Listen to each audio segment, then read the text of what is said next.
ঈদের ছুটিকে কেন্দ্র করে পর্যটক বরণে প্রস্তুত হ্রদ পাহাড়ের শহর রাঙামাটি। চেনা রূপে ফিরবে শহরের টুরিস্ট স্পটগুলো, এমনটাই প্রত্যাশা পর্যটন সংশ্লিষ্টদের। ইতিমধ্যে হোটেল মোটেলগুলোতে পর্যটকদের আগাম বুকিং শুরু হয়েছে। 60% বুকিং হয়েছে, আশা করি আগামীতে আরও হবে। প্রস্তুতি আলোচনা আমাদের আগামী বা যেসব বছরগুলো যেভাবে প্রস্তুতি নিয়ে আমরা এই বছর ওইভাবে প্রস্তুতি নেওয়ার। সিম্বল অব রাঙামাটি খ্যাত ঝুলন্ত সেতু, সুবলং ঝর্ণা, ডিসি বাংলো, রাজবন বিহার, রাজবাড়ি, পলওয়েল পার্ক, কাপ্তাই লেক, সাজেক ভ্যালিসহ দৃষ্টিনন্দন মনোমুগ্ধকর জায়গাগুলো ভ্রমণ করতে পছন্দ করেন পর্যটকরা। ঈদের ছুটি কাটাতে আসা পর্যটকদের বরণে সব প্রস্তুতি সম্পূর্ণ করে নিয়েছেন পর্যটন খাত সংশ্লিষ্ট ব্যবসায়ীরা।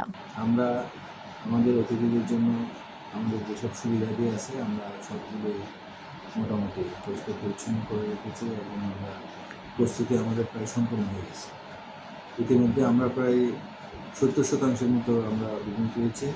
আশা করছি আগামী 20 দিনের মধ্যে আরও বাড়বে এবং আমাদের যেসব সুবিধা দিয়েছে আবাসিক রেস্তোরাঁ, বিনোদন এবং নৌকা ভ্রমণের জন্য যেসব বিষয় আছে, স্থানীয় যে সাইট সিইং ট্যুরগুলো আছে, আমরা সবগুলোতেই আমরা সবাইকে নিজের পর্যটকদের যাতে স্বাচ্ছন্দ্যে ঘুরে বেড়াতে পারেন আমরা সেই ব্যবস্থা করব। ঝুলন্ত সেতুতে এখন অনেকটা ফাঁকা, পর্যটকদের নেই তেমন আনাগোনা।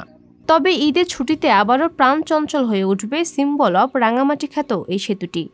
হ্রদ ভ্রমণে পর্যাপ্ত টুরিস্ট বোট প্রস্তুত রয়েছে। নতুন করে রং করা হচ্ছে সেতু ও বোটগুলোতে। আমাদের বোটগুলো যথাযথভাবে সংস্কার করেছি। তবে ঈদের টানা ছুটিতে আশা করছি দেশের রাজনীতি পরিস্থিতিও ভালো পর্যটক হবে। আমরা প্রস্তুতি নিয়েছি, আশা করি ভালো সার্ভিস দিতে পারব। অন্যদিকে শহরের তবলছড়িতে অবস্থিত টেক্সটাইল মার্কেটগুলোও তাদের প্রস্তুতি সেরে নিয়েছে। পর্যটকদের বরণে প্রস্তুত হ্রদ পাহাড়ের সব পর্যটন কেন্দ্রগুলো। পাপিয়া মামুন, সংবাদ প্রকাশ।